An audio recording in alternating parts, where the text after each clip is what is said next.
Medyo ka-special ang kapatid ni Christine Hermosa sa buong Soto family. At talagang lahat sila'y lumipad pa Cebu para lang sa kasal na ito. Hindi naman nga naka-attend si Pauline Luna dahil may sakit ito. Pati ang asawa ni Danica Soto na si Mark Pingris ay hindi nakadalo dahil papunta itong Canada.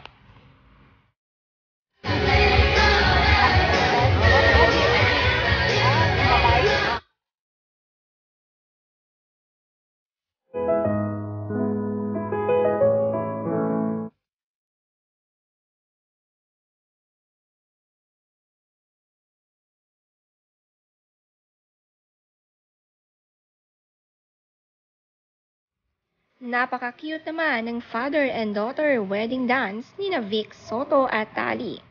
Ito nga ang na-miss ni Pauline Luna. Nakakalungkot nga na wala siya rito dahil excited siya para kay Tali na lumakad sa gitna ngunit may sakit nga siya. Binata at dalaga na talaga ang mga anak ni Danica Soto, pati ang mga anak ni Christina at Oyo. Bagay na bagay ang mga ganitong kasuotan. Ang saya nga na mas lumalaki ang kanilang family. May iwan na nga dito sina Kathleen Hermosa sa Cebu, kaya madadalang na ang mga kanilang pagkikita.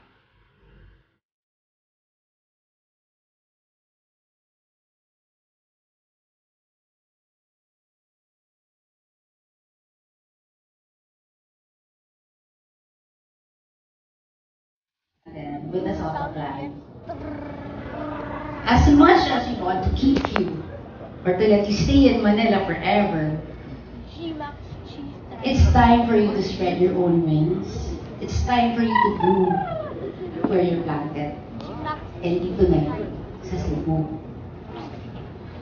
Kung dati, hinahanap ka namin whenever. Napaka-sweet naman ang message ni Danica Soto para kay Kathleen Hermosa. It's time for you to spread your own wings. Dahil madalas nga'y si Kathleen mag-alaga ng mga anak ni Christine. Ngayon naman, siya ay magkakaroon na ng sarili.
Gokong is like my buddy, basketball buddy, jump rope buddy, and all. The cool things that friends usually do when people see us, they think we're brothers. Gong, thank you for everything. I am so grateful to have a dad like you. For the both of you, I love you, Gong and Tita Kat. Wish you all the best. Thank you.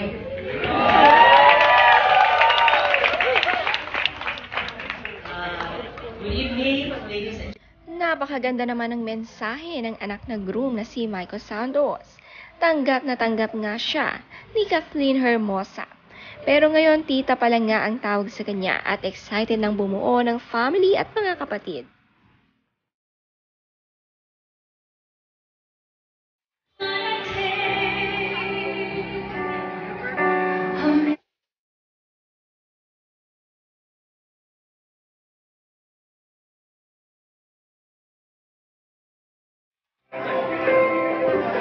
There's a